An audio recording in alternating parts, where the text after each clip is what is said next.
Alhamdulillahi Rabbil Alamin Wal'aqibatu lilmuttaqin Wala udwana illa ala zalimin Rabbi syrah li sadri wa yassir li amri Wahlul uqdatan min lisani yafqahu qawli Subhanaka la ilma lana illa ma 'allamtana Innaka antal alimul hakim Rabbi syrah li sadri wa yassir li amri wahlul 'uqdatam min lisani yafqahu qawli amma ba'du. Terima kasih kepada sahabat saya, pengacara, pengurusi majlis, tuan imam, pengurusi masjid, ahli jawatan kuasa, terusnya para jemaah yang dirahmati oleh Allah Subhanahu wa taala sekalian. Marilah sama-sama kita memulakan majlis ilmu kita pada malam ini dengan membaca Ummul Kitab Al-Fatihah. A'udzubillahi minasyaitonirrajim. Bismillahirrahmanirrahim. Alhamdulillahi rabbil alamin, arrahmanir rahim, maliki yaumiddin. Iyyaka na'budu wa iyyaka nasta'in. Ihdinas siratal mustaqim. Siratal ladzina an'amta 'alaihim ghairil maghdubi 'alaihim waladdallin. Amin. Jadi alhamdulillah kita bersyukur kepada Allah Subhanahu wa taala di atas limpah nikmat dan kurniaannya dengan percaturan dan aturan Allah Subhanahu wa taala. Saya diberikan peluang untuk mengisi tempat ustaz yang sepatutnya mengajak pada malam ni. Maka insya-Allah pada malam ni kita nak buat ulangan ataupun ulang kaji. Tuan-tuan dan puan tentu dah belajar sifat 20. Saya rasa kat masjid ni pun dah ada orang baca kitab berkaitan dengan sifat 20. Tetapi mandangkan ilmu tauhid ni makin hari makin ramai yang kurang memahami. Dan memang kebetulan pula lah ilmu tauhid ni kena berfikir sikit. Jadi pada malam ni saya nak ulang kaji pembelajaran yang mungkin tuan-tuan pernah belajar satu ketika dahulu ataupun sedang belajar di masjid ini. Jadi satu perkara yang penting nak tentukan kita ni Islam tulen ataupun bukan Islam, ataupun Islam yang dikatakan sebagai Islam sadur adalah tentang akidah. Tentang akidah. Jadi kata sebahagian ulama bahawa sesiapa yang tidak belajar akidah, hanya pandai mengucap semata-mata, maka segala amalannya tertolak. Ini yang jadi punca masalah kepada kita cuba untuk nak memahami kalimah syahadah la ilaha illallah Muhammadur Rasulullah sallallahu alaihi wasallam. Di pada malam ini kita cuba nak faham sikit sebanyaklah ulang kaji. Tuan-tuan saya yakin tuan-tuan dah belajar dulu, sama ada belajar secara formal ataupun tidak langsung daripada masjid ataupun surau yang berdekatan. Mungkin juga kat sekolah-sekolah dulu. Jadi tuan-tuan dan puan, yang membezakan kita dengan puak-puak sesat. Jadi Rasulullah sallallahu alaihi wasallam pernah bersabda dalam hadis yang sahih, "Fataftariqu ummati ila 73 firqatan kulluhum finnar illa wahidah."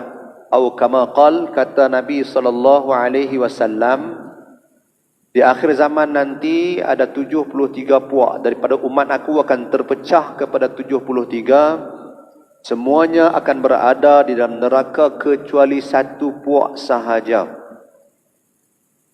Satu puak, hum min ahli sunnah wal jamaah, kata Rasulullah SAW. Mereka kelompok daripada ahli sunnah wal jamaah. Siapakah ahli sunnah wal jamaah? Ahli sunnah wal jamaah iaitu mereka yang berpegang pada i'tiqad yang asal datang daripada baginda Nabi SAW serta memegang pendapat jamaah para sahabat. Itu namanya ahli sunnah wal jamaah sepintas lalu. Lalu ketika Rasulullah SAW masih hidup, segala persoalan agama sama ada berkaitan dengan ibadah maupun muamalah dan juga berkaitan dengan i'tiqad, boleh langsung bertanya kepada baginda Nabi sallallahu alaihi wasallam. Tetapi setelah wafatnya baginda Nabi dan Islam telah pun berkembang ke seluruh pelosok dunia, maka berlakulah beberapa pecahan dan juga pemahaman dalam memahami nas. Nas yang ditinggalkan oleh Nabi SAW yaitu Al-Quran dan hadis. Hingga Rasulullah SAW menyebutkan, lan tadillu abada in tamassaktum bihima kitaballahi wa sunnati. Kata baginda Nabi SAW, aku tinggalkan kepada kamu dua perkara. Yang pertamanya, kamu tak akan sesat selama-lamanya seandainya kamu pegang dengan dua perkara ni. Yang pertama adalah Al-Quran dan yang kedua sunnah Nabi SAW. Tetapi malangnya apabila Islam makin berkembang, meluas selepas kewafatan Nabi SAW, sehingga sampai 1/3 dunia, 2/3 dunia Islam berkembang, maka terhasillah beberapa pemahaman yang salah, iaitu pemahaman yang menyimpang jauh daripada pemahaman awal, sebagaimana yang difaham, sebagaimana yang dipegang, yang i'tiqad oleh baginda Nabi SAW dan juga para sahabat. Maka terpecahlah daripada sini, berlakulah sebagaimana yang Nabi isyaratkan, berlakulah berpuak-puak dalam pemahaman memahami nas, iaitu Al-Quran dan hadis. Maka timbullah puak-puak yang disebut sebagai Jahmiyah. Jahmiyah iaitu puak yang menyamakan Allah ataupun menyamakan Tuhan dengan makhluk. Puak-puak Mujassimah, puak-puak yang menafsirkan Al-Quran secara retorik. Puak-puak Khawarij yang menghalalkan darah umat Islam.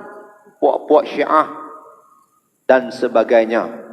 Tuan-tuan tengok hari ini banyaklah ada puak Syiah. Dalam puak Syiah tu pun terbahagi lagi, pecah lagi kepada 73 puak dalam puak Syiah. Dan puak Syiah ni pula lagilah sebab dia ada Al-Quran yang berlainan dengan Al-Quran yang kita pegang. Puak-puak Jiham bin Safwan, puak-puak Khawarij memegang Al-Quran yang sama dengan kita. Bahkan Khawarij memegang hadis sebagaimana ahli sunnah wal jamaah pegang hadis juga. Hadis yang sama, rujukan terbesar ialah Sahih Bukhari dan Sahih Muslim. Maka daripada situ terpecahlah pemahaman umat Islam. Umat Islam pecah dari sudut i'tiqad. Contohnya ada satu pahaman nama Mu'tazilah. Mu'tazilah fahaman yang telah tersasar dari pahaman asalnya, ialah daripada fahaman yang di ahli sunnah wal jamaah yang dibawa oleh Al-Imam Hasan Al-Basri. Maka terpecahlah satu puak lagi nama Mu'tazilah yang meletakkan akal sebagai ukuran mendahului nas. Akal menjadi ukuran mendahului nas. Jika seandainya nas itu bertepatan dengan akal, maka barulah diterima. Kalau tak bertepatan, maka mereka memegang akal semata-mata. Puak ini namanya puak Mu'tazilah. Ringkasnya tuan-tuan dan puan, selepas berlakunya macam tu, perpecahan macam tu, maka Allah takdirkan, maka lahirlah, senang ceritanya, seorang imam namanya Al-Imam Asy'ari yang menyusun sifat 20. Sememangnya sifat 20 ni tidak ada pada zaman Nabi SAW. Pengajian sifat 20 tak ada, tak wujud pun pada zaman Nabi SAW. Kenapa tak wujud? Kerana semua persoalan, kalau ada masalah, boleh langsung bertanya kepada baginda Nabi SAW. Jadi tak ada persoalan kat situ. Sama juga dengan mazhabul arba'ah. Sebenarnya mazhab dalam Islam ni banyak, tapi yang masyhur, yang masih wujud sampai sekarang ialah mazhabul arba'ah. 4 mazhab yang mu'tabar, iaitu yang kita ketahui: mazhab Hanafi, mazhab Maliki, mazhab Syafi'i dan mazhab Hambali. Ini mazhab dibagi mazhabul arba'ah dalam masalah fiqh. Begitu juga dalam i'tiqad, dalam akidah, maka timbullah mazhab yang menyusun supaya memudahkan orang awam. Sebab Islam dah berkembang jauh, maka susunan itu supaya orang awam ni tak tersasar daripada pemahaman asal. Tak tersasar daripada pemahaman asal yang dibawa oleh baginda Nabi SAW, maka disusunlah sukatan pelajarannya oleh Al-Imam Asy'ari, maka dinamakan, terkenallah susunan itu dengan nama sifat 20 yang sampai ke tanah Melayu kita sekarang hingga sekarang. Maka daripada situlah ulama-ulama mengatakan, mengambil satu keputusan bahawa yang dikatakan ahli sunnah wal jamaah, ahli sunnah wal jamaah ialah mereka yang mengikut Imam Asy'ari dan seorang lagi namanya Abu Mansur Al-Maturidi yang dikenali sebagai Al-Maturidiyah. Orang yang ikut cara ataupun metod pengajian memahami tentang i'tiqad, mengikut jalan Imam Asy'ari namanya Asy'ariyah. Orang yang belajar dan memahami cara melalui Abu Mansur Al-Maturidi namanya Al-Maturidiyah. Sebab itu kalau tuan-tuan buka mana-mana kitab ahli sunnah wal jamaah tentang akidah, maka mereka akan menulis idza utliqa ahlus sunnah wal jamaah, apabila disebut saja ahli sunnah wal jamaah, hum al-asy'ariyah wal maturidiyah. Mereka adalah mereka yang mengikut Imam Asy'ari dan juga Abu Mansur Al-Maturidi. Kalau Imam Asy'ari terkenal dengan sifat 20, 20 sifatan, dengan sifat 20, manakala Abu Mansur Al-Maturidi terkenal dengan sifat 13-nya. Sifat 13. Jadi kalau kita belajar sifat 13 pun ahli sunnah wal jamaah, belajar sifat 20 pun ahli sunnah wal jamaah. Clear? Mudah-mudahan clear kat situ. Jadi tuan-tuan dan puan, ulama membahaskan lagi tentang rukun Islam yang pertama. Sebab rukun Islam yang pertama berkait rapat dengan rukun iman yang pertama. Rukun Islam yang pertama ialah syahadatu alla ilaha illallah wa anna Muhammadan abduhu wa rasuluh, iaitu bersaksi bahawa tiada Tuhan melainkan Allah dan mengaku Muhammad itu sebagai hamba dan pesuruh Allah Subhanahu wa taala. Lalu diletakkan rukun iman yang pertama ialah al-imanu billah, beriman dengan Allah. Lalu apabila kita sebut la ilaha illallah, maka kata ulama, maka hendaklah kita memahami tuntutan, makna tuntutan dalam kalimah syahadah tadi. Bukan sekadar kita pandai menyebut, tetapi kita kena faham dan kita kena berpegang. Mana mungkin tanpa kita faham kita boleh berpegang.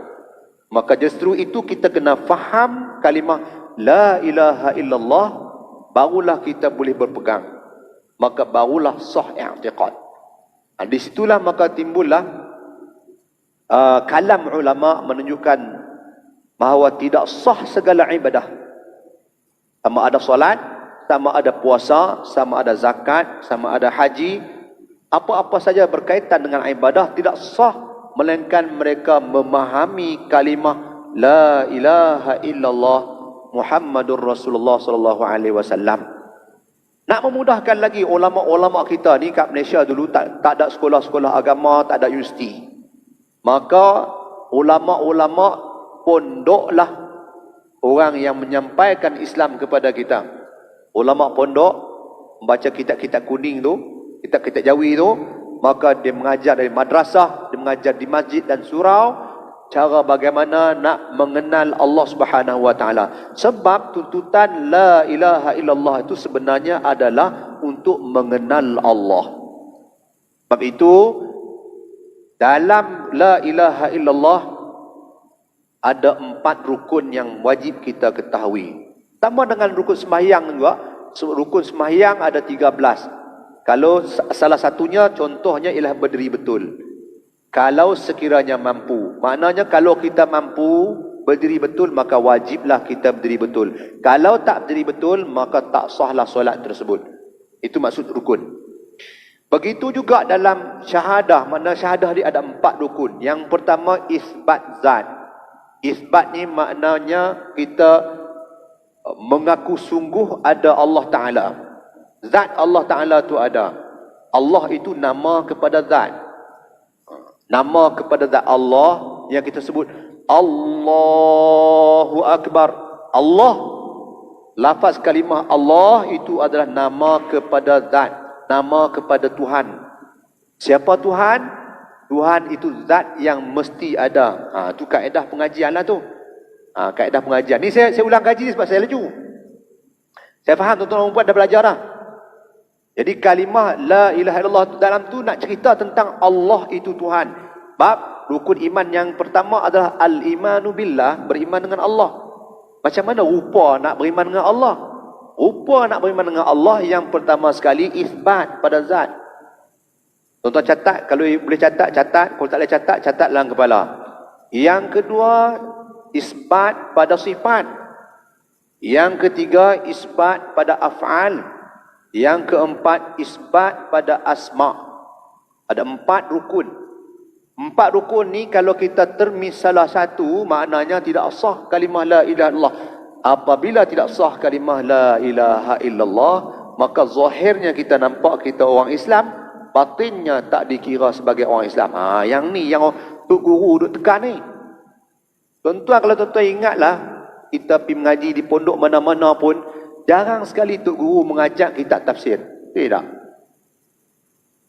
Bukan dia tak reti, bukan dia tak faham. Tuan-tuan pergilah. Kalau saya, alhamdulillah, tuan-tuan dan puan, saya diberi sedikit peluang untuk duduk dengan tuan-tuan guru pondok ni. Tuan-tuan pergilah. Mesti dalam pondok, tuan-tuan dan puan, saya duduk pondok dulu, boleh dikatakan setiap malam ke pengajian akidah itu sangat ditekankan. Memang dimasukkan subjek setiap malam. Bahkan kitab akidah ni diulang banyak-banyak kali. Sampai kadang-kadang kami kitab akidah tu, satu kitab, contohnya kitab Aqidatun Najin. Dah belajar habis dah, ulang baca lagi. Rupa-rupanya Tok Guru kita cuba selamatkan kita. Sebab dengan ada kalimah la ilaha illallah, kita ni ahli maksiat yang macam mana sekalipun, masih ada peluang, masih ada tiket untuk nak masuk syurga Allah. Kalau tidak ada kalimah la ilaha illallah, maka kita sudah tidak ada peluang lagi. Tetapi tuan-tuan dan puan jangan takut, jangan gerun pula apa yang saya cerita ni. Sebab saya tahu tuan-tuan dan puan dah belajar dah. Cuma sekarang ni kita nak pelicin, nak pertajam saja ilmu yang sedia ada. Itu saja. Bukan tak tahu langsung. Tahu, cuma tahu sekadar melepaskan fardu ain. Sebenarnya sifat 20 ni tak payah belajar panjang-panjang. Tak payah cerita dalam-dalam. Sebab yang dalam-dalam tu semua fardu kifayah. Yang ringan-ringan tu namanya fardu ain. Sekadar kalau lepas akal. Contoh orang tanya kita, siapakah yang Allah Ta'ala ni wujud tak wujud? Kita kata Allah Ta'ala ni wujud. Mana bukti kalau kamu kata wujud? Baru alam inilah. Ada alam ni menunjukkan adanya Allah. Kan? Itu dah cukup dah. Kalau daripada sudut, kita bincang daripada sudut fardu ain. Cuma kadang-kadang masalahnya berlaku dan pertanyaan dalam diri kita. Diri kita sendiri yang buat soalan, kita tak boleh nak jawab. Diri kita sendiri. Yang tanya soalan tu bukan orang yang tanya. Diri kita yang menjadi soalan. Duk soal jawab. Contoh tuan-tuan puan. Contoh kan. Contohnya ialah Allah Ta'ala ni dah takdirkan kita semua. Dah takdir dah. Allah tentu dah siap-siap. Sebelum kita ada kat muka bumi ni, Allah Ta'ala dah pun takdirkan. Telah pun letak. Sebelum ada lauh mahfuz lagi nu.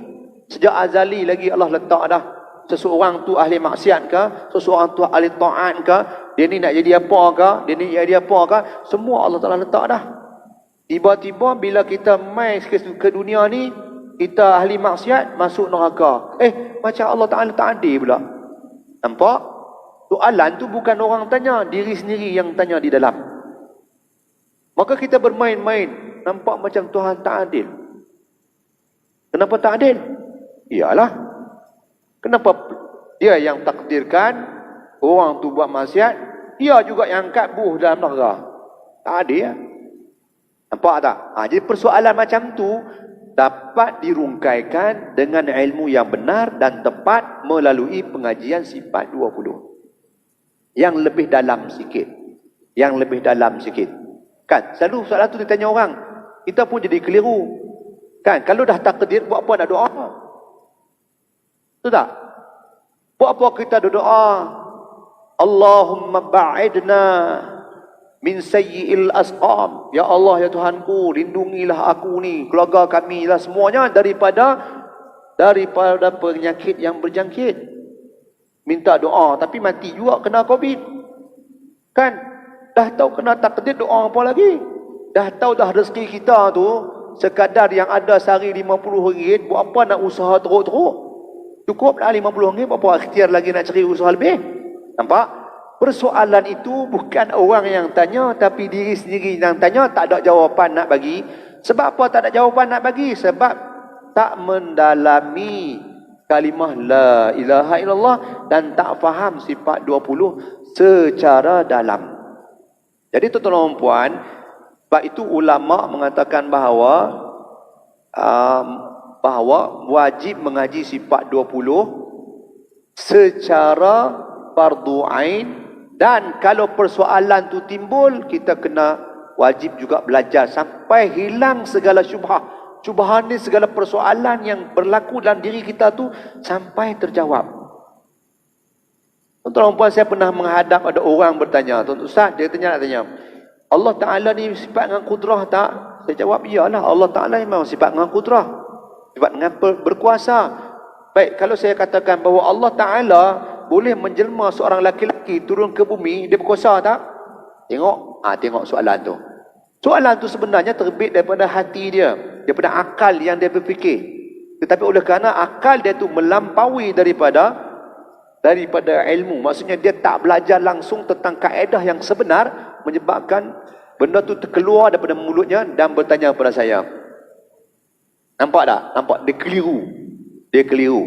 Jadi tuan-tuan puan, insya-Allah sedikit sebanyak, walaupun masa tak panjang, kita cuba sentuh juga. Nanti kalau masuk cerita tu tentang ahli, macam ada seorang doktor kan sini mengajar sifat 20, anda betul-betul belajar dengan faham betul-betul. Memang kalau tuan-tuan, sifat 20 ni kalau tak kena cara belajar, dia mengantuk. Dia kena belajar secara santai-santai, okey. Tapi kalau secara totally mengaji sifat macam kitab Syahdan adapun bermulanya, yang tu memang tuan-tuan puan mengantuk. Kecuali ahlinya. Macam saya dah biasa dengan suasana pondok, saya best lah macam tu. Kalau ada tok guru kat sini yang mengajar macam tu, saya best lah. Saya suka kalau tok guru mengajar, kan, mengajar Bismillahirrahmanirrahim. Perkataan ba', kalimah pada huruf ba' itu dihurai seminggu pun tak apa. Saya best sebab saya tahu. Saya nak tahu ba' ni kenapa buh ba' di depan. Kenapa kalau taklih ke perkataan bismillah tu Allah buang ba'? Cukup dengan ismullah. Kenapa kena mesti ba', bismillah? Saya nak tahu benda tu. Tak apalah. Tapi bukan semua orang boleh terima. Maka pada malam ni kita modernkan sikit. Kita nak bagi tuan-tuan dan puan dapat faham apa yang dah belajar sebelum ini. Okey tuan-tuan dan puan. Apabila kita menyentuh tentang mengenal Allah Subhanahu wa taala, maka mengenal Allah Subhanahu wa taala ni dia terbahagi kepada beberapa pahaman. Yang pertama secara ilmu. Jadi sifat 20 kita faham, kita kenal Allah secara ilmu. Yang kedua secara yakin. Ataupun dipanggil satu nama ainul yakin, iaitu dipandang dengan mata hati. Yang ni label nombor 2. Label yang nombor 3 nama haqqul yakin, iaitu hakikat keyakinan. Yang ni label nombor 1 lah. Yang mana yang ni kalau sebut nama Allah pun menggigil badan. Yang tu lain. Kita ni sebut 1000 kali nama Allah pun merasa relax lagi, tak ada masalah apa pun. Beza pula kalau sebut nama kat situ ada hantu Kak Limah kat ujung tu, kita rasa gerun lagi hantu Kak Limah berbanding dengan Allah. Kita rasa macam kita orang awam. Jadi sekadar kita faham ialah ilmul yakin, iaitu faham sifat 20 ni di tangga yang pertama, iaitu ilmu. Baik. Tuan-tuan dan puan, nak faham, nak kenal Allah, kita kena menggunakan akal. Nak kenal Allah, kita kena menggunakan akal. Kenapa nak kenal Allah kena akal? Kenapa tak boleh guna nas? Al-Quran Allah Ta'ala kan sebut dah tadi. Ustaz sendiri yang baca. Lan tadillu abada Tidaklah kamu sesat, melainkan kamu pegang dua perkara, Al-Quran dan Sunnah, tak sesatlah.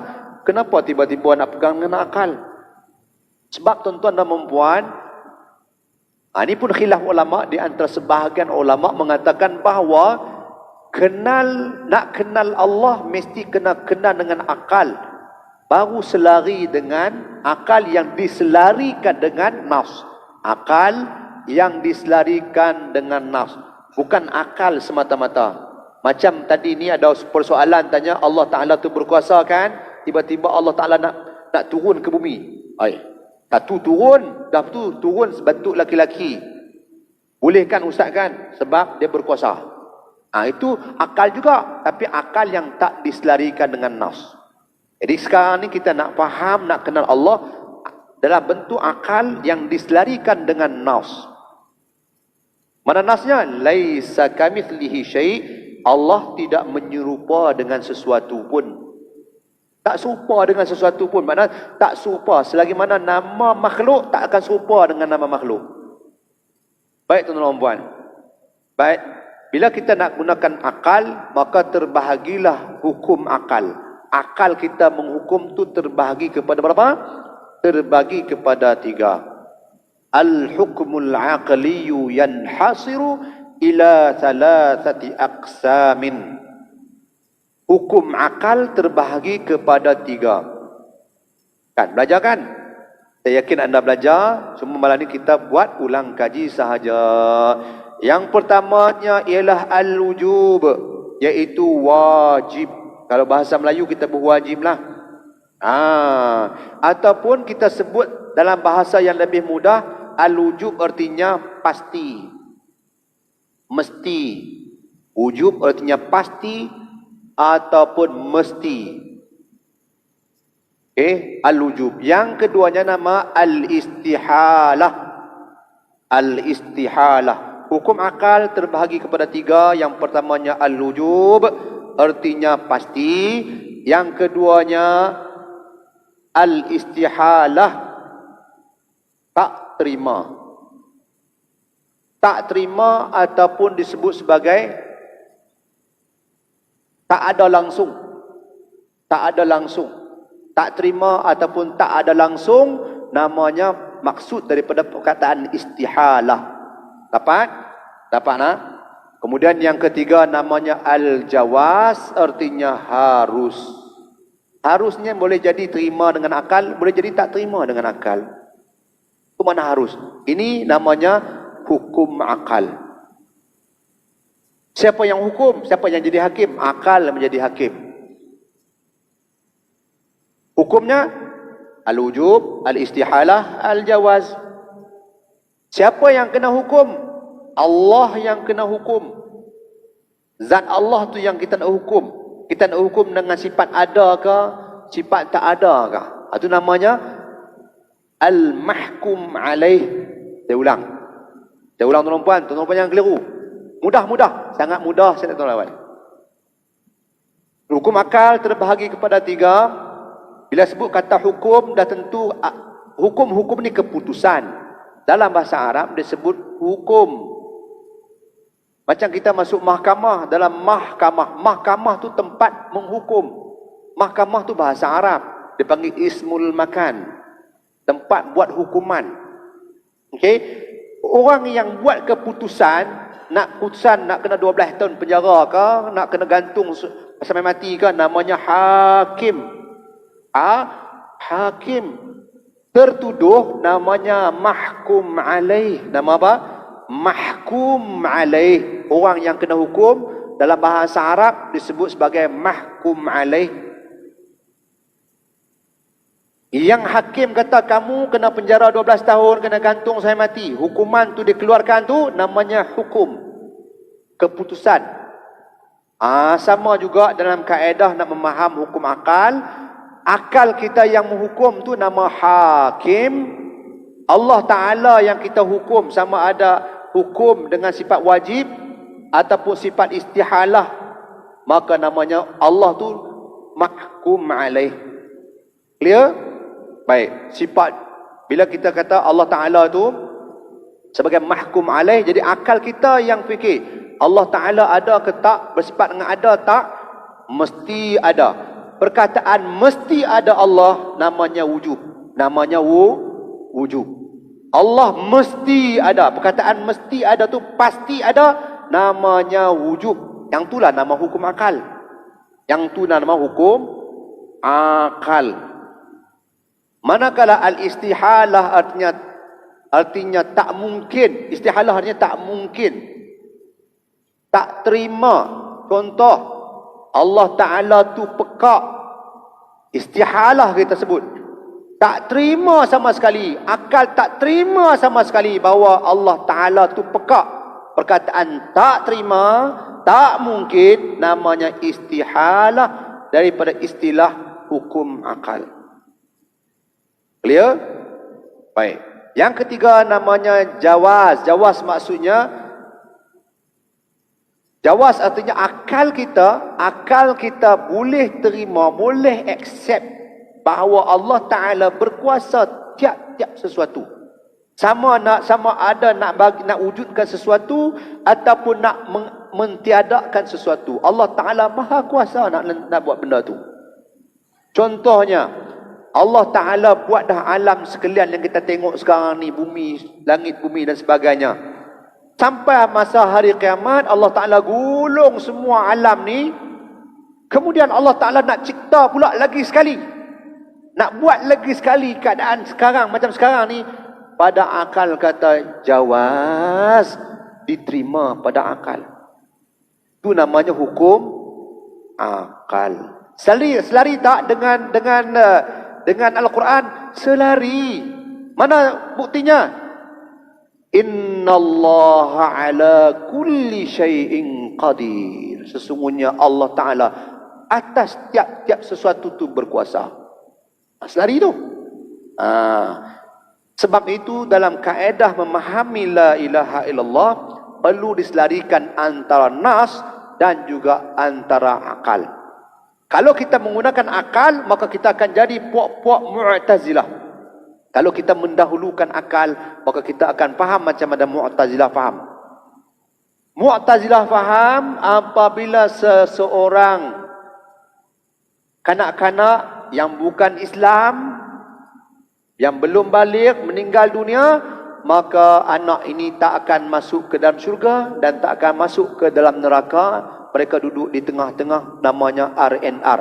Manzilatun baina manzilatain. Sebab apa? Sebab akal mengatakan budak tak ada dosa. Pahala pun tak ada, dosa pun tak ada. Syurga pun tak boleh masuk, neraka pun tak boleh masuk. Maka Allah letakkan tempat. Nampak kan? Itu nama fahaman Mu'tazilah. Tapi kalau kita faham nak guna nas semata-mata tanpa menggunakan selari dengan akal, maka jadilah satu fahaman yang Allah boleh duduk atas langit, Allah duduk bersila atas aras, Allah turun ke langit bumi, Allah ada tangan, Allah ada mata. Semua tu fahaman-fahaman yang menyimpang daripada ahli sunnah wal jamaah. Saya belum habis, masa pun dah habis. Sekadar dulu, insyaAllah kita sambung lain masa, insyaAllah kalau beri peluang. Saya ada buku Ustaz Muhadir bin Jol ni, cadang nak baca. Tapi cukuplah yang saya bagi ni, mudah-mudahan anda boleh tangkap sedikit sebanyak ulang kaji kita pada malam ini. Wabillahi taufiq wal hidayah. Wassalamualaikum warahmatullahi wabarakatuh.